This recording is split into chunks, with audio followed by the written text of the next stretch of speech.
Seorang anak diusir dari rumah oleh ayah tirinya. Terpaksa hidup di jalanan tanpa siapapun yang peduli. Namun bertahan-tahan kemudian, ia justru kembali dengan status sebagai miliarder yang menjatuhkan para penguasa curang yang dulu menindasnya. Tapi, bagaimana rahasia kelam tentang ayah kandungnya yang selama ini tersembunyi, ikut menghancurkan hatinya di puncak kesuksesan. Tonton kisah penuh air mata dan pembalasan ini sampai akhir. Karena setiap detiknya akan membuat hati kalian bergetar. Jangan lupa like, comment, share, dan subscribe channel ini. Agar channel ini bisa terus menyuguhkan cerita yang menginspirasi. Mari, kita mulai. Langit sore mulai menghitam. Awan gelap berarak pelan. Seperti menyimpan amarah yang sama dengan pria di hadapan Rian saat itu. Di dalam rumah kecil berlantai semen itu, suara bentakan Darman bergemuruh, menggema, hingga sudut-sadut ruangan. Kau, pikir aku mau terus-terusan menanggung beban seperti kau? Suara itu menggelegar. Darman, pria bertubuh kekar dengan mata menyala-nyala, berdiri menatap bocah kecil di depannya. Mulai hari ini, kau angkat kaki dari sini. Rian, yang baru berumur sekitar 8 tahun, hanya mampu menatap dengan mata penuh ketakutan. Dadanya sesak. Tangan kecilnya gemetar memeluk tas lusuh berisi beberapa helai baju bekas. Tubuhnya kurus, wajahnya pucat, rambutnya acak-acakan. Ia nyaris tak bisa berkota-kota, hanya mampu menahan air mata yang sudah menumpuk di pelupuk mata. Ibunya, Siti, terduduk lemas di sudut ruangan, tubuhnya yang kurus dibalut kain batik lusuh. Nafasnya tersengal, dada sesak oleh penyakit yang selama ini menggerogoti tubuhnya. Kedua matanya memohon pada Darman, namun suaranya tak lagi kuat untuk membela anak kandungnya sendiri. Jangan, Darman! Jangan usir Rian. Lirih suara Siti nyaris seperti bisikan angin. Namun Darman tak bergeming. Wajahnya mengeras. Nadanya semakin tinggi. Cukup, Siti. Aku sudah cukup sabar menanggung beban anak ini. Dia bukan darah dagingku. Dia hanya anak dari laki-laki yang bahkan tak pernah peduli pada kalian berdua. Rian menunduk. Kata-kata itu menusuk hatinya. Sejak kecil, ia memang tidak pernah mengenal siapa ayah kandungnya. Yang ia tahu, hanya Darman yang menjadi sosok ayah dalam rumah itu. Meskipun jauh dari kata baik. Aku mau tinggal di sini sama ibu. Suara kecil Rian akhirnya keluar, bergetar seperti lilin yang hampir padam. Darman melangkah cepat mendekatinya, menarik kasar kerah bajunya. Kau tidak punya hak tinggal di sini. Ini rumahku. Kau hanya beban. Dengan sisa tenaga, Siti mencoba bangkit. Namun tubuhnya langsung limbung. Jangan sakiti anakku, ucapnya dengan napas tercekat. Darman melepaskan cengkeramannya dengan kasar, hingga Rian terjatuh. Cepat keluar sebelum aku benar-benar kehilangan kesabaran. Air mata Rian akhirnya tumpah. Ia berdiri pelan, memeluk tas kecil yang jadi satu-satunya harta bendanya. Dengan langkah berat, ia melangkah keluar dari rumah, menembus angin sore yang semakin dingin. Di depan rumah, Rian menoleh sekali lagi ke arah ibunya. Mata mereka saling bertemu. Air mata mengalir dari mata Siti. Tangannya gemetar. Namun ia tak berdaya. Maafkan ibu nak, bisik Siti yang nyaris tak terdengar. Langit mulai menurunkan gerimis tipis. Suasana semakin kelam. Angin malam berhembus pelan, menusuk tulang. Rian berjalan menyusuri jalan setapak desa, tak tahu kemana harus pergi. Setiap langkah terasa berat, seolah bumi menolaknya. Malam semakin larut, lampu-lampu rumah di pinggiran desa mulai padam satu persatu, hanya suara jangkrik dan desir angin yang menemani kesendiriannya. Di tengah perjalanan, perut kecilnya mulai berontak, minta diisi. Rian menyandarkan tubuhnya di bawah pohon besar, mencoba menahan lapar dan kantuk yang mulai menyerang dari kejauhan. Suara deru kendaraan sesekali terdengar samar, tapi tak ada satupun yang memperhatikannya. Orang-orang berlalu begitu saja. Seakan-akan Rian hanyalah bagian dari gelapnya malam. Rian menggigil, udara malam menusuk kulitnya yang tipis. Di langit, bintang-bintang redup, seolah enggan ikut menyaksikan penderitaan bocah malang itu. Kenapa aku dilahirkan, kalau akhirnya begini? Gumam Rian lirih. Ia menahan tangis, memeluk lututnya, mencoba menghangatkan diri. Saat itulah, dari kegelapan ujung jalan, muncul suara roda gerobak kayu berdecit pelan. Suara itu mendekat, perlahan, tapi pasti. Di balik remang lampu jalan, tampak seorang pria tua mendorong gerobak pemulung. Badannya kurus, rambutnya memutih, wajahnya dihiasi kumis tipis yang rapi.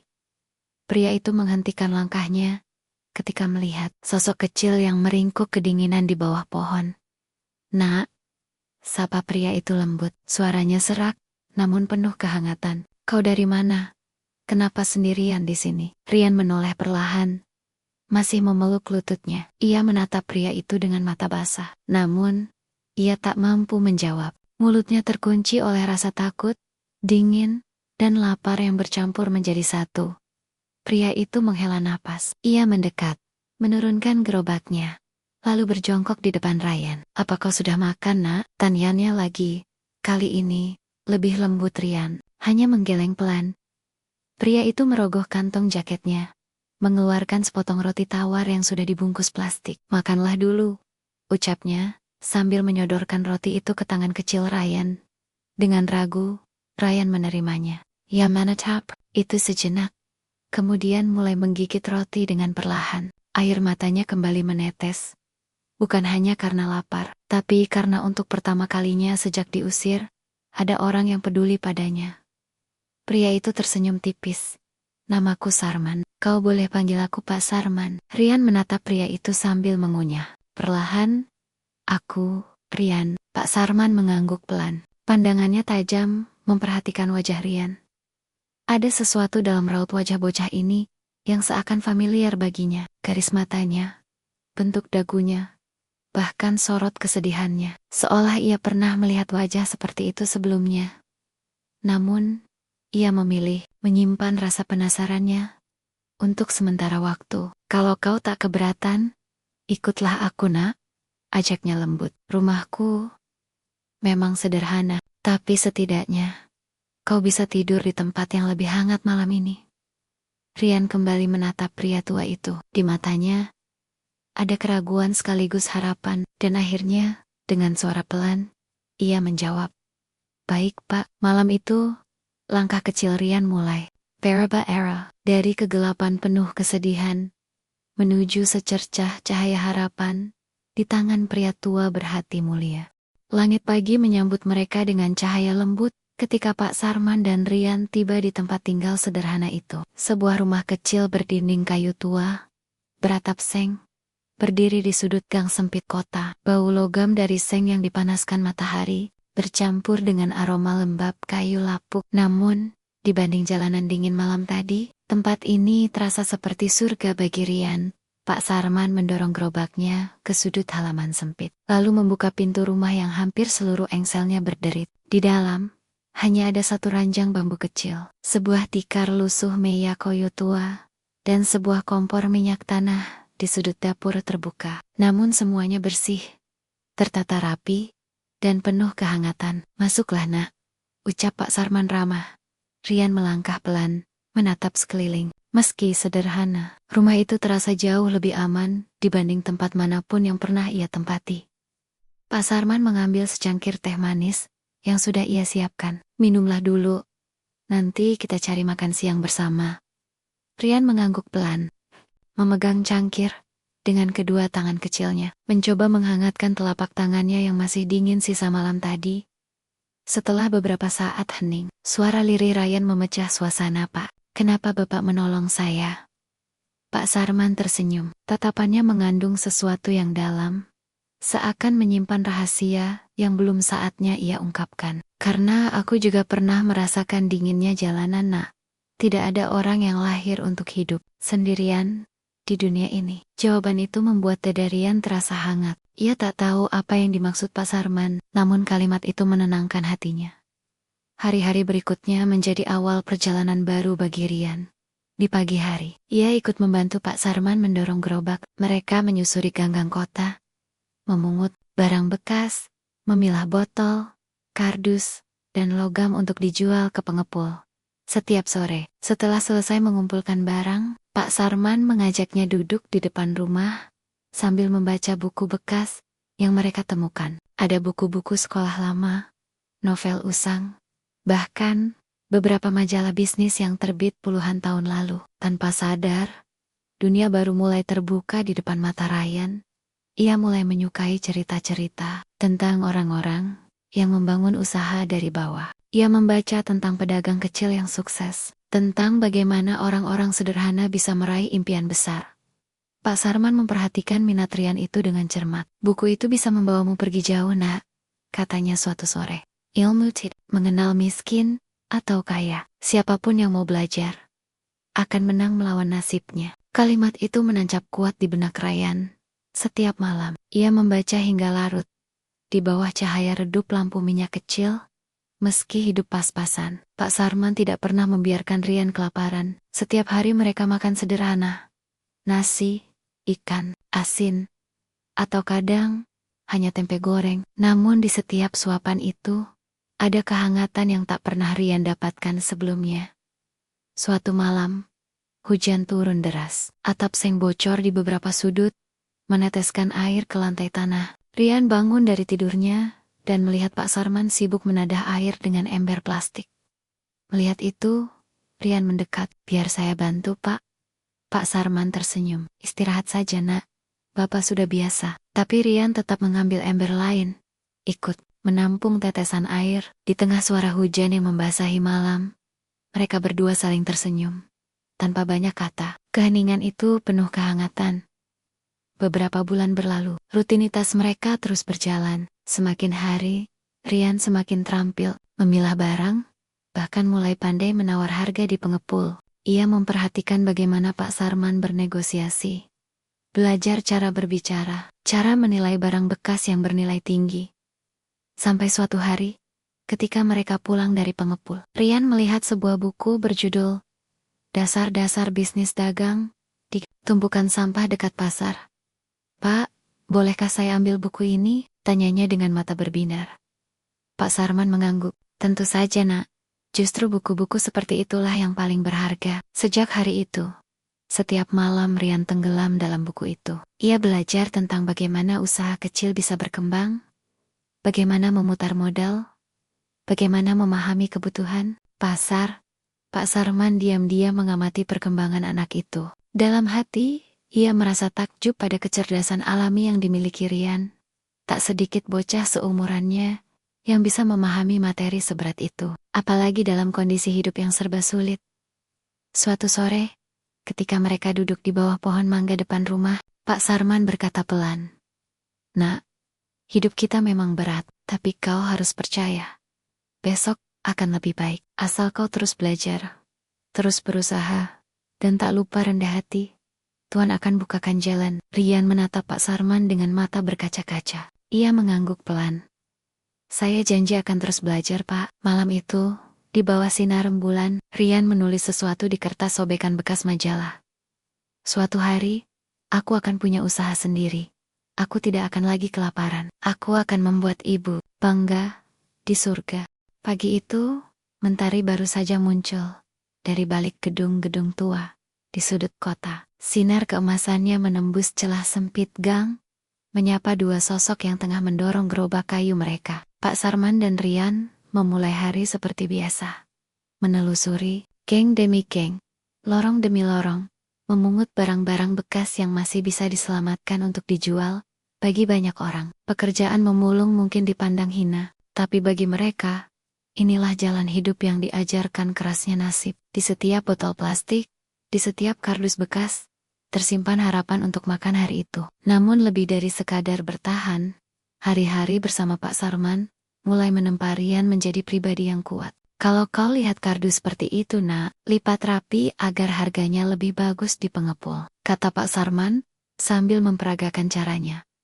Ryan memperhatikan dengan saksama, lalu menirukannya dengan cekatan. Tangannya yang kecil dan kotor bergerak, lincah melipat kardus. "Begini, Pak. Bagus," seru Pak Sarman sambil tersenyum bangga. "Cepat belajar kau rupanya." Meski letih, Ryan menikmati setiap prosesnya. Ada sesuatu yang baru dalam hidupnya kini. Sesuatu yang tak pernah ia dapatkan selama tinggal bersama Darman. Penghargaan. Setelah hampir setengah hari berjalan, dan gerobak mereka mulai penuh, keduanya beristirahat di bawah rindang pohon beringin. Dekat pasar, Ryan membuka bekal nasi bungkus yang dibuat Pak Sarman pagi tadi. Nasi hangat dengan sambal terasi dan tempe goreng. Sederhana, namun terasa nikmat. Pak, tanya Rian di sela makan, kenapa Bapak memilih memulung? Padahal berat sekali kerjanya. Pak Sarman tersenyum tipis, menatap jauh ke arah jalanan ramai. Kadang nak, hidup tak selalu memberi kita pilihan mudah. Yang penting, bukan apa pekerjaannya, tapi bagaimana kita menjalaninya dengan jujur. Rezeki itu bersih atau kotor, bukan dari jenis pekerjaannya, tapi dari niat hati yang mengiringinya. Kalimat itu menancap kuat di benak Rian. Seiring waktu, Rian semakin cerdas melihat peluang. Ia mulai mengerti barang-barang mana yang lebih laku di pengepul. Ia bahkan belajar menawar harga logam, plastik dan kardus dengan lihai. Tak jarang, pengepul pun terkejut melihat kelihayannya bernegosiasi. Bocah, kau pintar menawar ya, seru salah satu pengepul di pasar logam. Rian hanya tersenyum malu, sementara Pak Sarman menepuk pundaknya bangga. Namun kehidupan mereka tak selalu ada saja gangguan dari PRIMA Unprimen Pasar yang kerap meminta jatah keamanan secara paksa. Beberapa kali gerobak mereka hampir dirampas. Suatu sore, ketika mereka hendak pulang, 3 orang preman menghadang di tikungan sempit, bertubuh kekar. Tatapan mata mereka tajam penuh ancaman. Pak Sarman, bawa apa saja hari ini? Serahkan separuhnya, bentak salah satu dari mereka. Pak Sarman berdiri di depan Rian, mencoba melindunginya. Kami cuma cari makan bang, tolong jangan ganggu. Preman itu mencengkram kerah baju Pak Sarman. Kau pikir bisa terus bebas lewat daerah kami tanpa setor? Melihat itu, Rian memberanikan diri berdiri di samping Pak Sarman. Meski tubuhnya kecil, sorot matanya menunjukkan keberanian. Jeng, sakiti Pak Sarman. Kalau mau, ambil barangnya saja, jangan sakiti orang tua, serunya lantang. Para preman sempat kaget melihat keberanian bocah kecil itu. Namun justru karena itulah, mereka melepas cengkeraman mereka. Berani juga bocah ini, gerutu salah satu preman, lalu pergi sambil tertawa mengejek. Pak Sarman menatap Rian lama. Ada rasa haru bercampur bangga. Kau memang anak hebat nak. Sejak kejadian itu, Rian mulai berpikir lebih keras. Ia sadar mereka butuh cara lain, agar tak terus menjadi korban. Di sela waktu memulung, Rian sering duduk berlama-lama, membaca buku bisnis yang diselamatkannya dari tumpukan sampah. Dari sanalah ia mengenal istilah usaha skala kecil, pengembangan usaha rumahan, hingga konsep koperasi rakyat. Ia mulai merancang ide sederhana. Suatu malam, ia memberanikan diri bicara pada Pak Sarman. Pak, bagaimana kalau kita tidak hanya menjual barang bekas mentah ke pengepul? Pak Sarman mengernyitkan dahi. Maksudmu nak, kita olah dulu Pak. Kardus bisa kita potong-potong, lalu jual ke pabrik daur ulang langsung. Botol plastik bisa kita pisahkan sesuai warna. Besi tua bisa kita bersihkan, supaya harganya lebih mahal. Pak Sarman terdiam, matanya berbinar mendengar. Penjelasan sederhana tapi visioner itu. Itu ide bagus nak. Tapi, kita butuh alat dan tempat. Rian mengangguk. Kita bisa mulai kecil Pak. Dari apa yang kita punya dulu. Nanti perlahan, kita kembangkan. Dan begitulah, dengan semangat baru, mereka memulai langkah kecil menuju usaha yang lebih terarah. Di sudut rumah sempit itu, mereka membuat area penyortiran sederhana. Barang-barang bekas dibersihkan, diklasifikasikan, dan diproses seadanya. Sebelum dijual, laba mereka perlahan meningkat. Uang hasil usaha itu mereka kumpulkan, sebagian besar untuk kebutuhan hidup, sebagian kecil disisihkan sebagai modal tambahan. Melihat ketekunan dan kecerdasan Rian, beberapa tetangga pun mulai tertarik, menitipkan barang bekas mereka. Ada ibu rumah tangga, ada juga tukang becak, yang ikut menyumbang rongsokan. Kalian rajin sekali nak, kata Bu Marni, tetangga mereka. Kalau terus seperti ini, siapa tahu nanti Rian bisa jadi juragan besar. Rian tersenyum malu, namun dalam hatinya, ia menyimpan mimpi itu. Malam demi malam, Rian tetap setia membaca. Ia kini mulai memahami tentang pemasaran sederhana, pentingnya jaringan relasi, bahkan mulai menyusun catatan keuangan kecil dengan cara mencatat pemasukan dan pengeluaran harian. Pak Sarman kerap memperhatikannya dalam diam. Setiap melihat bocah kecil itu menulis angka-angka di kertas sobekannya, Hatinya terasa hangat. Anak ini, kelak, akan pergi jauh. Bisiknya lirih pada diri sendiri. Namun, di balik semua itu, ada satu rahasia besar yang terus disimpannya rapat-rapat. Sebuah rahasia yang kelak akan mengubah jalan hidup Ryan sepenuhnya. Malam itu langit tampak berbeda. Bulan purnama bersinar terang, menembus sela-sela genting bocor rumah Pak Sarman. Di dalam, Ryan duduk di sudut ruangan, menatap tumpukan buku dan catatannya. Di pangkuannya, sebuah buku catatan keuangan kecil. Angka-angka yang ia tulis rapi, menunjukkan pertumbuhan usaha kecil mereka. Perlahan tapi pasti, namun malam itu pikirannya tidak tenang. Sudah bertahan-tahan, ia tinggal bersama Pak Sarman. Mereka seperti keluarga. Namun, ada pertanyaan besar yang terus mengusik batinnya. Pertanyaan yang selama ini tak pernah ia berani ucapkan.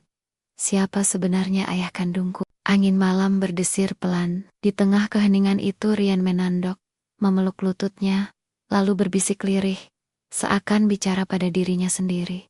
Siapa ayahku? Kenapa beliau tak pernah mencariku? Suara bisikannya begitu pelan, tapi cukup untuk sampai ke telinga Pak Sarman yang sedang membereskan tumpukan kardus di sudut lain. Pak Sarman terhenti. Perlahan, ia memandang Ryan. Matanya sayu, seperti menimbang sesuatu dalam hatinya. Sudah lama ia menahan rahasia ini, menunggu saat yang tepat. Ryan, ucapnya pelan. Suaranya menggetarkan malam. Ryan terkejut. Ia tak menyangka bisikannya terdengar. Ia menoleh cepat, menatap Pak Sarman dengan mata melebar. Pak, Bapak dengar? Pak Sarman tersenyum tipis. Iya nak, dan mungkin sudah waktunya kau tahu semuanya. Degup jantung Ryan berdebar keras. Ia merasakan perutnya seperti dikocok. Pertanyaan yang selama ini ia takutkan kini akan mendapatkan jawaban. Pak Sarman menghela napas panjang. Suaranya berat, penuh beban cerita masa lalu. Aku mengenal ibumu dulu, jauh sebelum ia menikah dengan Darman, katanya memulai. Ibumu adalah perempuan yang baik, lembut, penuh kasih sayang, tapi hidup tak pernah memberinya jalan mudah. Mata Ryan mulai berkaca-kaca. Ibumu pernah menjalin hubungan dengan seorang pria. Pria itu, ayah kandungmu nak. Ryan menelan ludah, tangannya gemetar.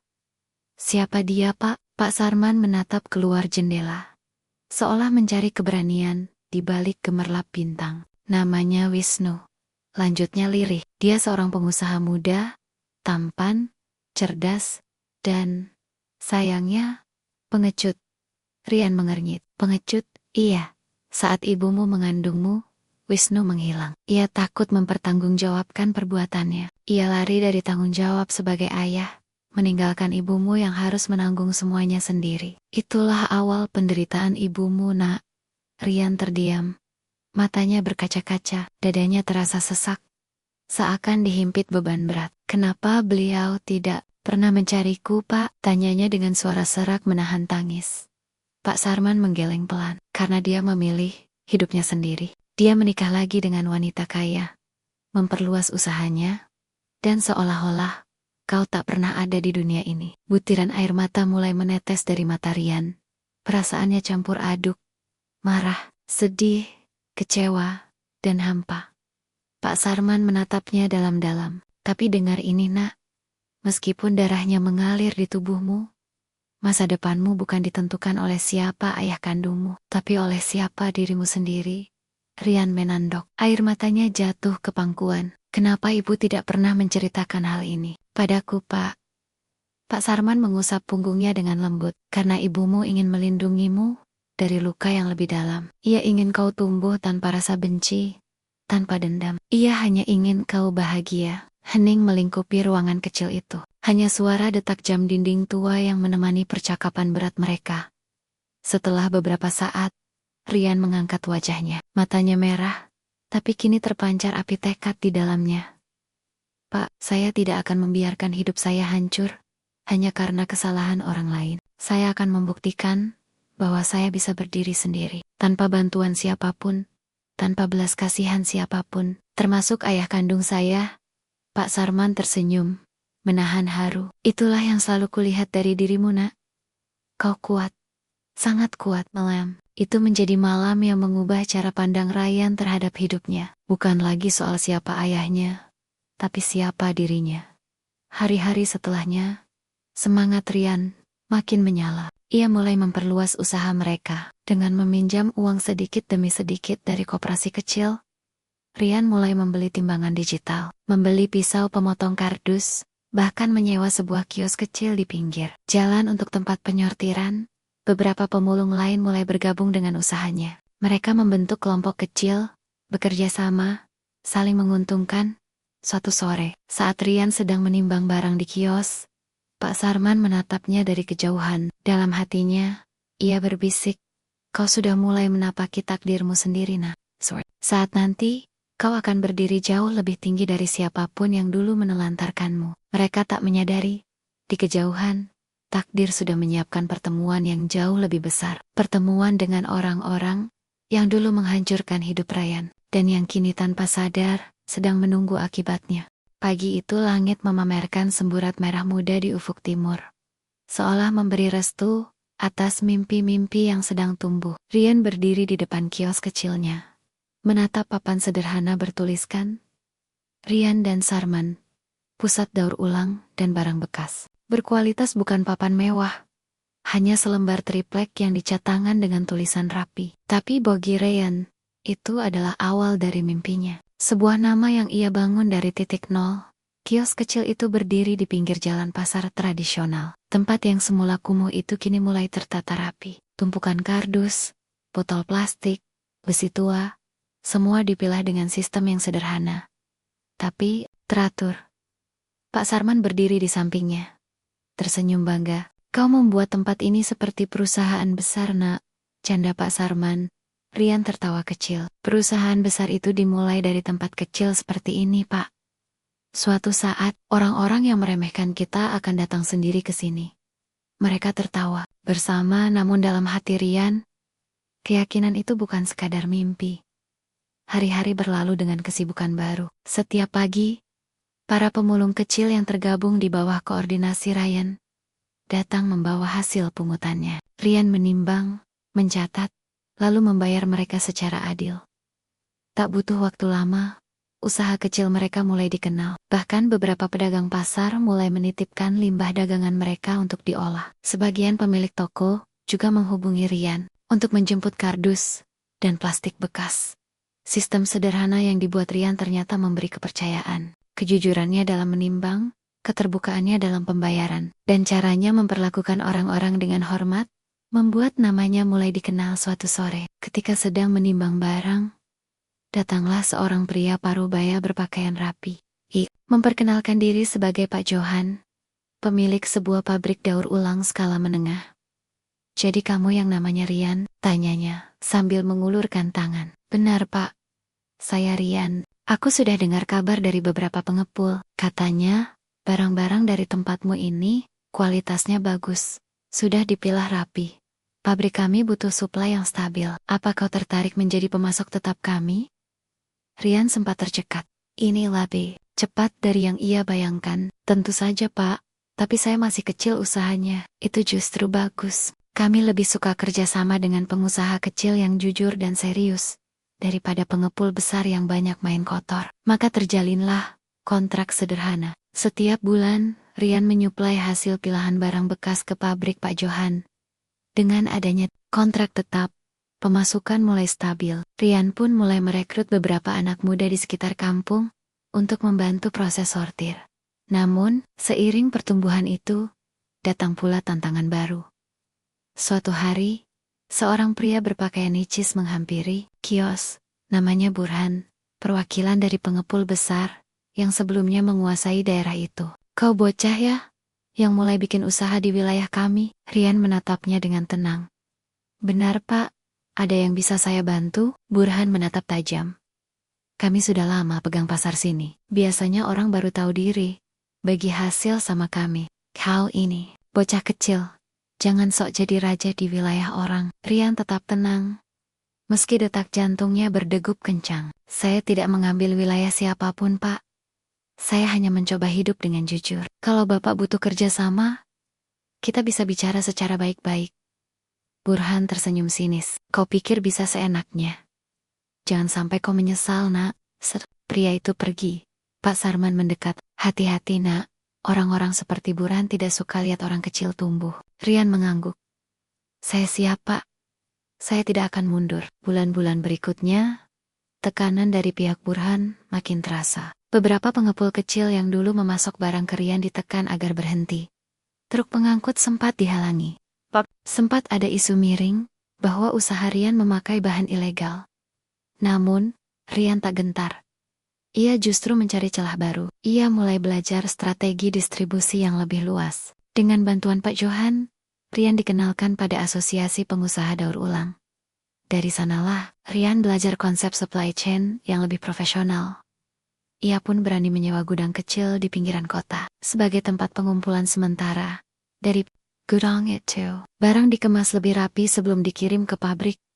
Pak Sarman yang melihat perkembangan itu, tak henti-henti niat terharu. Hebat sekali kau nak. Siapa sangka. Bocah kecil dulu yang kutemukan di emperan toko, kini punya gudang sendiri. Rian tersenyum. Semua karena didikan bapak. Namun di balik senyum itu, ia sadar pertarungannya belum selesai. Semakin ia tumbuh, semakin banyak yang terganggu. Suatu malam, saat ia sedang menghitung laporan keuangan, teleponnya berdering. Rian, ini Pak Johan. Ada kabar kurang baik. Salah satu jaringan pengepul besar tampaknya ingin menjegal kontrak kita. Mereka mengajukan suplai dengan harga dumping ke pabrik saya. Rian menghela napas dalam. Ia tahu siapa dalang di balik semua ini. Burhan, Pak Johan, beri saya waktu seminggu. Saya akan cari solusi. Setelah menutup telepon, Rian menatap kosong. Keluar jendela, lampu-lampu kota berkelap-kelip seperti bintang. Dalam pikirannya, ia sadar, inilah titik ujiannya yang sesungguhnya. Kalau aku bisa melewati ini, maka jalanku menuju puncak benar-benar terbuka. Seminggu. Waktu yang diminta Rian nyaris habis. Setiap hari, ia berpacu dengan kecemasan dan akal sehat. Permainan kotor dari pihak Burhan terus merongrongnya dari segala arah. Pagi itu, Rian duduk di depan gudang kecilnya, menatap setumpuk laporan, keuangan, daftar pelanggan, dan catatan pengeluaran. Di sampingnya, Pak Sarman memperhatikannya dengan tatapan prihatin. Bagaimana nak? Tanya Pak Sarman dengan nada pelan. Rian menghembuskan napas berat. Kita masih kalah dalam volume pengiriman. Pak, kalau begini terus, pabrik Pak Johan pasti lebih memilih pasokan dari pengepul Burhan. Harga mereka lebih murah, karena mereka sengaja banting harga. Pak Sarman mengangguk paham. Tapi harga mereka tidak realistis. Mereka rugi pun tak peduli, asal kau jatuh. Itulah masalahnya Pak, jawab Rian. Menatap mata ayah angkatnya itu. Mereka tak bermain bisnis, mereka bermain perang. Malam harinya, Rian memutuskan menyendiri di gudang. Ia menyalakan lampu redup, menatap kosong dinding kayu yang penuh coretan strategi yang ia buat. Pikiran Rian berkebang-kabang, mencari celah. Apa aku terlalu nekat? Haruskah aku menyerah? Tapi, kalau aku mundur, semua orang yang sudah percaya padaku akan kehilangan penghasilan mereka. Bapak Sarman, para pemulung yang bergantung padaku, bahkan ibu dulu pun pasti ingin aku bertahan. Tiba-tiba suara notifikasi ponselnya berbunyi. Sebuah pesan masuk dari Pak Johan. Rian, kabar terakhir. Burhan menurunkan harga 20% lagi. Mereka juga mulai memasok ke beberapa pabrik selain milik saya. Kau harus bergerak cepat. Pukulannya makin keras. Keesokan harinya, sebuah ide gila muncul di kepala Rian. Ia mengumpulkan semua pemulung dan pegawai kecilnya di halaman gudang. Teman-teman, ucapnya lantang, suaranya bergetar namun penuh keyakinan. Kita sedang ditekan oleh pengepul besar. Mereka ingin kita menyerah, tapi kalau kita mundur sekarang, kita tak akan pernah berdiri lagi. Semua menatapnya serius. Aku ingin kita buat sesuatu yang belum pernah mereka lakukan. Koperasi pengolahan mandiri. Mereka saling pandang, bingung. Kita jangan hanya jadi pemasok bahan mentah. Kita olah sendiri barang-barang kita. Kardus kita potong sesuai standar industri. Botol kita pilah lebih spesifik. Besi kita bersihkan. Kita timbang ulang. Kalau kualitas kita naik, harga kita pun ikut naik. Seorang pemulung tua, Pak Harjo, mengangkat tangan. Tapi alatnya Rian? Biayanya? Kita dari mana? Rian tersenyum. Saya sudah menyiapkan sebagian modal. Sisanya, saya sudah berbicara dengan beberapa koperasi mikro. mereka siap membantu. Pak Sarman menatapnya dengan mata berkaca-kaca. Ia tahu betapa keras anak ini berpikir selama ini. Dalam waktu singkat, gerakan itu dimulai.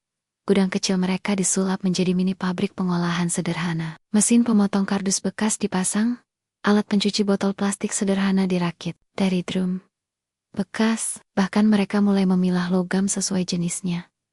Hasilnya luar biasa.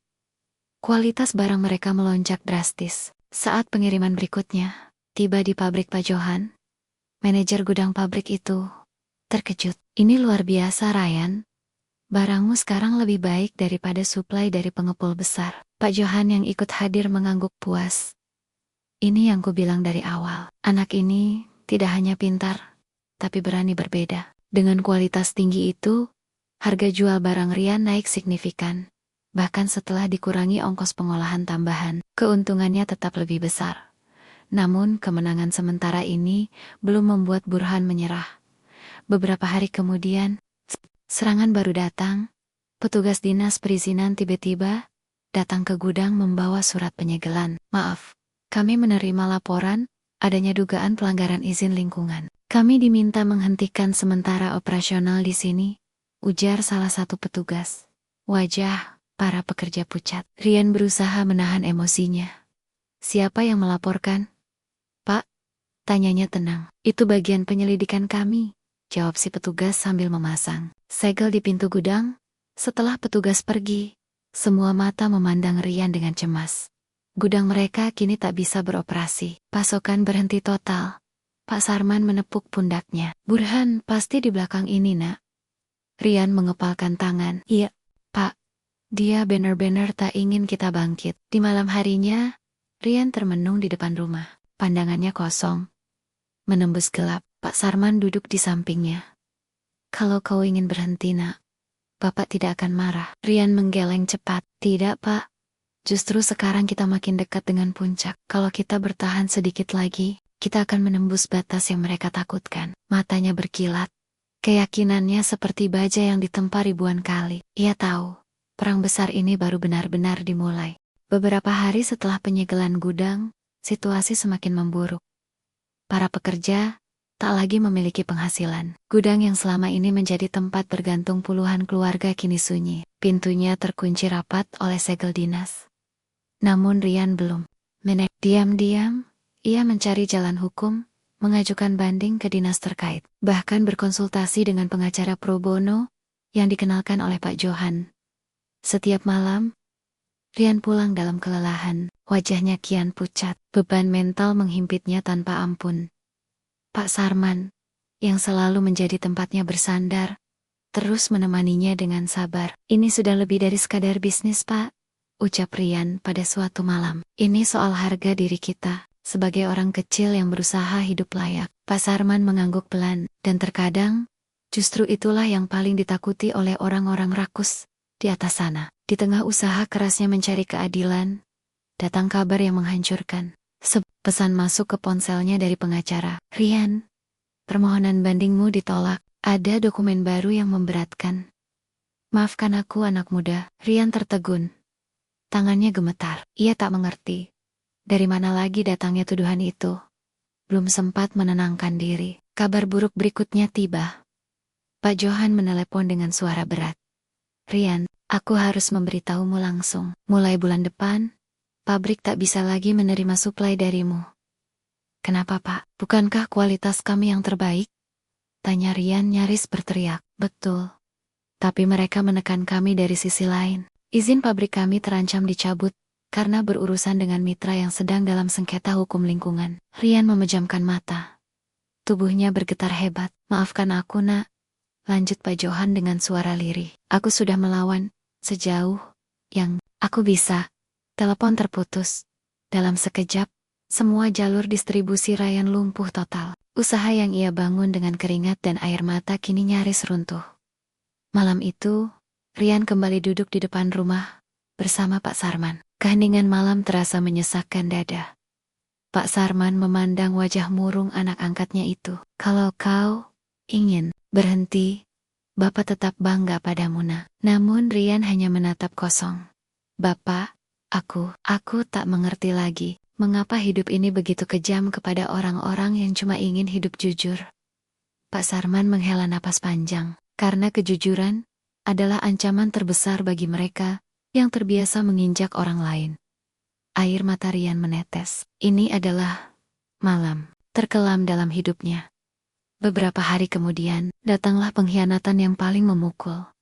Salah satu pegawai kepercayaannya, Harry, tiba-tiba menghilang. Setelah diselidiki, barulah Rian tahu bahwa Harry diam-diam bekerja sama dengan Burhan.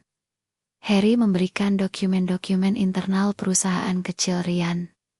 Bahkan, laporan pengolahan limbah yang selama ini mereka simpan rapi, dicuri, dan dipalsukan. Untuk menjerat Rian secara hukum, Burhan tak hanya ingin menggulung bisnis Rian, tapi juga menyeretnya ke ranah hukum. Upaya penghancuran total malam itu, saat hujan mengguyur deras, Rian terduduk lunglai di lantai gudang yang kosong. Air merembes dari atap yang bocor, membasahi rambut dan pakaiannya. Ia tak lagi peduli. Pak Sarman datang menyusul, memayunginya. "Nak, bangkitlah. Ini belum akhir." Rian menatapnya dengan mata merah. "Aku lelah, Pak.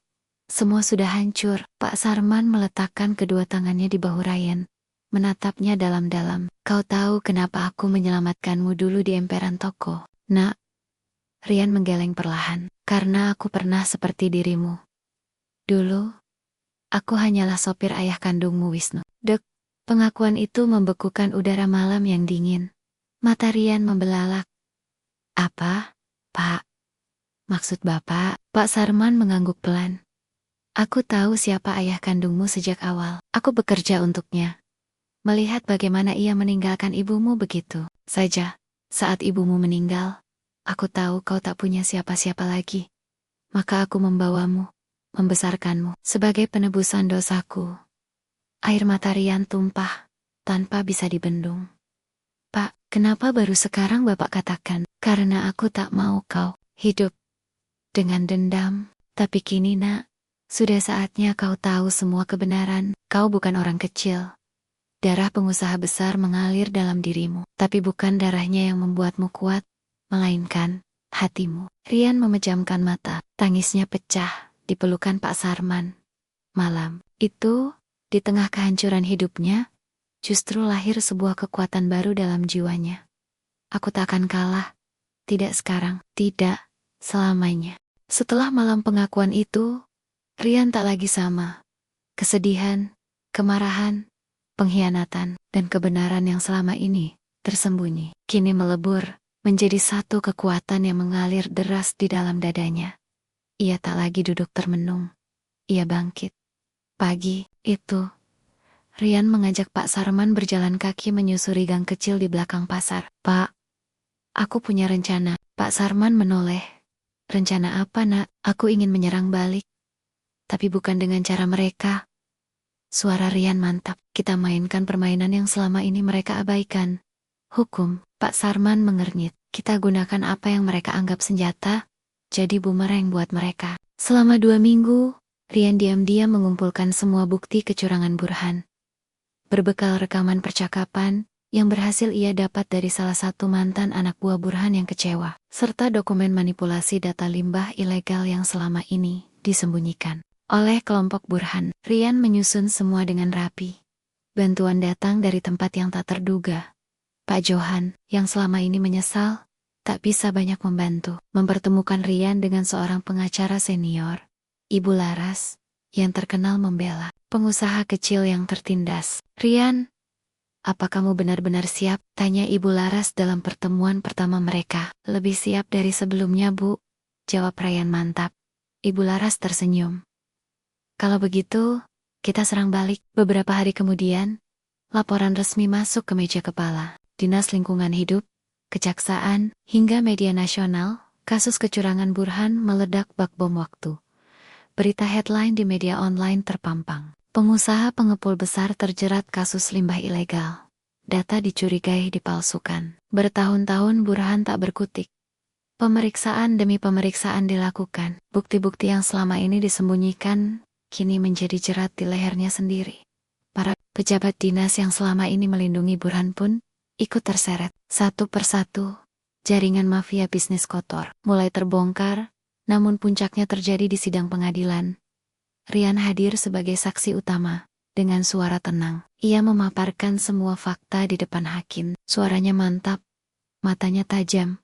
Setiap kata yang keluar darinya seolah menyayat harga diri Burhan yang duduk di kursi pesakitan. Yang mulia, ucap Ryan, kami memang usaha kecil. Tetapi kami bukan sampah yang bisa diinjak seenaknya. Kami berhak hidup layak tanpa tekanan, tanpa ancaman, tanpa kecurangan. Ruangan sidang hening sejenak. Semua mata menatap Ryan yang berdiri, tegak. Pak Sarman, yang duduk di deretan bangku penonton, tak kuasa menahan air mata bangga. Beberapa minggu kemudian, pengadilan memutuskan, Burhan dijatuhi hukuman penjara karena manipulasi dokumen, penggelapan pajak, dan pengelolaan limbah ilegal. Seluruh izinnya dicabut. Pihak dinas yang terlibat suap pun dicopot dari jabatannya. Mafia bisnis yang selama ini menekan pengusaha kecil perlahan-lahan mulai runtuh. Kemenangan ini bukan hanya kemenangan Rian, tapi kemenangan bagi semua orang kecil yang selama ini terpinggirkan.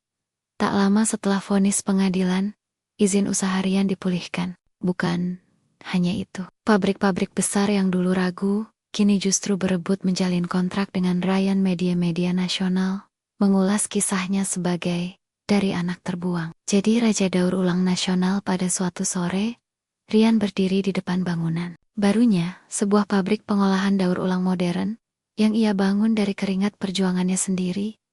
Pabrik itu diberi nama Sarman Recycling Group. Ia menamai pabrik itu sebagai bentuk penghormatan pada sosok yang telah menyelamatkan dan membesarkannya. Pak Sarman berdiri di sampingnya, matanya berkaca-kaca. Kalau almarhum ibumu bisa melihatmu sekarang, nak, pasti ia akan sangat bangga. Rian tersenyum, menatap langit jingga sore itu.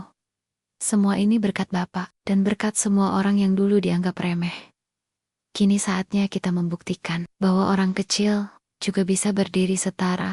Beberapa bulan telah berlalu sejak kemenangan di pengadilan. Nama Sarman Recycling Group kini tak hanya dikenal di kota kecil tempat Rian memulai perjuangannya, tetapi juga mulai dilirik oleh perusahaan besar nasional.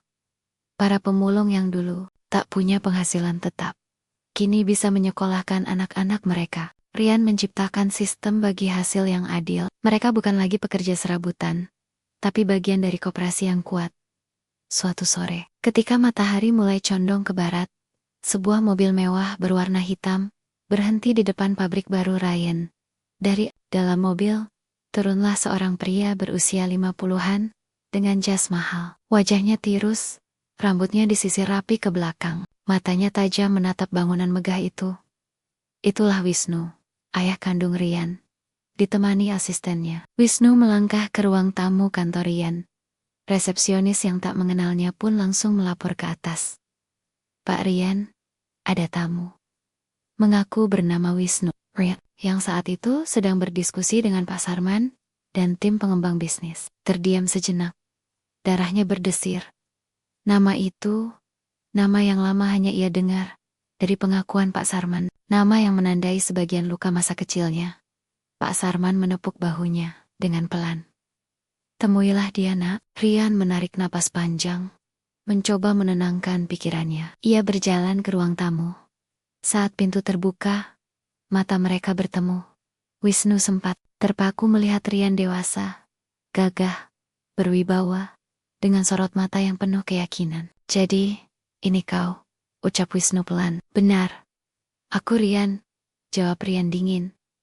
Anak yang dulu Bapak tinggalkan bersama ibu. Ada jeda yang panjang. Wisnu mencoba tersenyum samar, tapi gugup. Aku dengar, kau sudah sangat sukses. Aku datang, bukan untuk mengusik, hanya ingin melihatmu. Itu saja. Rian menatapnya tajam. Semua luka lama berputar kembali. Malam saat ibunya menangis, saat Ea diusir, saat hidup sebatang kara di emperan. Setelah sekian lama, setelah ibu tiada, setelah aku jatuh bangun sendirian, suara Rian nyaris bergetar. Tapi ia menahannya. Ia ingin tetap tegak. Wisnu menunduk. Aku memang pengecut. Waktu itu aku lemah menghadapi keluargaku. Aku takut dinasti bisnis yang kupimpin akan hancur kalau menikahi ibumu. Wisnu mengusap wajahnya. Dan kini aku menyesal. Sangat menyesal. Rian berdiri kaku. Lama ia mematung. Sampai akhirnya ia berkata pelan, penuh tekanan. Bapak tahu, aku berdiri di sini. Bukan karena darah Bapak. Tapi karena aku pernah dibuang. Dan itu mengajarkanku untuk tidak pernah menyerah. Wisnu menatap putranya, yang kini jauh lebih besar darinya. Secara moral, mental, dan keberanian. Rian melanjutkan, terima kasih sudah datang. Tapi aku tak butuh pengakuan. Aku sudah punya keluarga, yang sesungguhnya, namanya Pak Sarman. Di ujung matanya, Wisnu berkol-kol-kokah. Tanpa berkata lagi, Wisnu mengangguk, lalu meninggalkan ruangan dengan langkah lunglai. Belum usai. Beberapa hari kemudian, muncul gangguan terakhir dari bayang-bayang masa lalu. Hendra, anak buah Burhan, yang sebelumnya lolos dari jeratan hukum, kini mencoba mencari celah untuk menjatuhkan Rian dari sisi lain. Ia mendekati para pemasok baru Rian dengan upaya sabotase bisnis, menyebarkan fitnah bahwa pengolahan Rian masih bermasalah secara lingkungan. Namun kali ini, Rian sudah jauh lebih siap. Ia menugaskan tim hukum dan audit independen untuk langsung menangkis serangan Hendra. Semua data legal telah rapi, izin lengkap, bahkan sertifikat lingkungan nasional kini menjadi tameng hukum mereka. Hendra tak berkutik. Setelah beberapa kali gagal, Hendra pun akhirnya ditangkap dalam kasus suap baru yang melibat oknum pejabat daerah. Satu persatu bayangan masa lalu disapu bersih. Pada suatu malam, setelah semua badai itu reda, Rian duduk di beranda rumahnya. Pak Sarman datang membawa 2 gelas teh hangat. Mereka duduk berdampingan, memandang pabrik yang megah, berdiri di kejauhan, dikelilingi lampu-lampu yang berkelip indah. Bapak pikir, apa yang membuat kita bertahan selama ini? Tanya Rian pelan. Pak Sarman menatap langit gelap. Karena kau tak pernah membalas kebencian dengan kebencian, nak. Kau lawan mereka dengan kepala dingin, bukan emosi. Itulah kekuatan sesungguhnya. Rian mengangguk pelan. Dan karena aku punya bapak, mereka tersenyum. Di balik semua luka, akhirnya tumbuh pohon kehidupan yang kokoh. Tahun-tahun berlalu, kisah perjuangan Rian kini menjadi inspirasi di banyak media. Seminar kewirausahaan, hingga kampus-kampus bisnis ternama. Pabrik daur ulang yang dulu hanya berukuran kecil, kini menjelma menjadi grup besar, dengan beberapa cabang di berbagai kota. Namun, meski kesuksesan terus mengalir, Rian tetaplah sosok yang sederhana. Setiap minggu, ia tetap berjalan kaki menyapa para pemulung yang dulu bersamanya. Ia tetap duduk lesehan saat rapat koperasi berlangsung, dan ia tetap menghormati mereka sebagai keluarga besar, yang suma-suma pernah berjuang dalam gelap. Baginya, kesuksesan bukan sekadar angka pendapatan. Kesuksesan adalah ketika tak ada lagi orang kecil yang diinjak seenaknya. Suatu sore, di aula utama kantor pusat Sarman Recycling Group, diadakan acara perayaan ulang tahun perusahaan yang kelima. Ratusan pekerja, pemulung, mitra bisnis, bahkan tokoh pemerintah hadir. Media nasional menyiarkan langsung acara itu. Rian naik ke panggung, berdiri di depan mikrofon. Ia membuka pidatonya dengan suara yang bergetar, namun penuh ketegasan. Saudara-saudaraku yang kucintai. Suasana langsung hening. Hari ini, bukan tentang aku yang berdiri di sini, tapi tentang kita semua. Tentang mereka yang dulu dianggap sampah, kini berdiri sejajar sebagai pejuang kehidupan. Perjalanan kita bukanlah perjalanan mudah. Banyak dari kita pernah diinjak, dilecehkan, bahkan hampir dimusnahkan. Tapi, kita bertahan. Kita memilih untuk melawan, bukan dengan kebencian, melainkan dengan kerja keras, dan hati yang bersih. Tepuk tangan bergemuruh. Rian menatap ke arah kursi tamu kehormatan, di mana Pak Sarman duduk dengan wajah bangga. Matanya berkokek-kokok. Rian melanjutkan. Suaranya mulai tercekat, dan ada satu orang yang sejak awal menyelamatkan nyawaku, yang mengajarkanku bahwa keluarga tak selalu tentang darah, tapi tentang siapa yang memelukmu ketika dunia membuangmu. Ia berhenti sejenak, lalu berkata lantang, Bapak Sarman, mari berdiri di sini bersamaku. Ruangan riuh oleh tepuk tangan haru. Pak Sarman perlahan naik ke panggung. Rian memeluknya erat di depan semua orang. Malam itu, media nasional menulis judul besar, Dari anak terbuang menjadi raja daur ulang. Kisah cinta seorang ayah angkat dan anak angkat menginspirasi bangsa. Beberapa minggu kemudian, di sebuah panti asuhan kecil, Rian dan Pak Sarman rutin berbagi cerita. Mereka membuka program beasiswa khusus bagi anak-anak yatim yang pernah merasakan getirnya hidup di jalanan. Rian ingin agar tak ada lagi anak kecil yang harus tidur di emperan toko seperti dirinya dulu.